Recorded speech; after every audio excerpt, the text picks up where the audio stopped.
Top quality और consistent performance के लिए सिर्फ सिल्वर पंप। टॉप क्वालिटी और कंसिस्टेंट परफॉर्मेंस के लिए सिर्फ सिल्वर पंप, नाम याद रखना। मुंबईतील बीकेसी मेट्रो स्टेशन सध्या ताडपत्रीने झाकायला सुरुवात केलेली आहे। मी सध्या मुंबईच्या बीकेसी परिसरामध्ये आहे। माझ्या मागे तुम्ही पाहू शकता।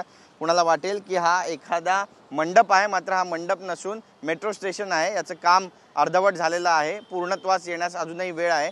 पण आपण पाहतोय की याला आता बाहेरून ताडपत्रीने पूर्णपणे झाकण्यात आलेलं आहे आणि बांबू देखील लावण्यात आलेले आहे। मुंबईत बऱ्याच ठिकाणी भूमिगत मेट्रो आहे।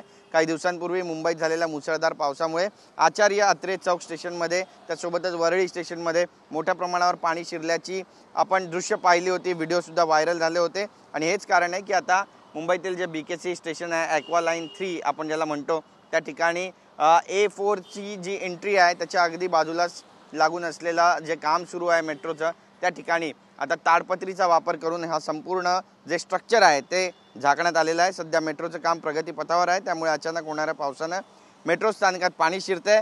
कारण अद्यापही डागडुजी आणि टायलिंग, वॉल आणि पेंटिंगचं काम, त्यासोबतच इतर जी कामं आहेत ती सुरूच आहेत आणि अशात पावसामुळे मेट्रो स्थानकात पाणी शिरते, व्हिडिओ व्हायरल होतो आणि मेट्रोची बदनामी होते। या पार्श्वभूमीवर पुन्हा असं काही घडू नये याची दखल आता मेट्रोकडून घेतली जाते। एकंदरीतच मुंबईतील पावसाचा जो धसका आहे तो मेट्रोने सुद्धा घेतलेला आहे आणि ताडपत्रीने संपूर्ण स्टेशन जे आहे ते आता झाकायला सुरुवात केलेली आहे। कॅमेरा पर्सन मनीष विचारेसह गिरीश गायकवाड, TV9 मराठी, मुंबई।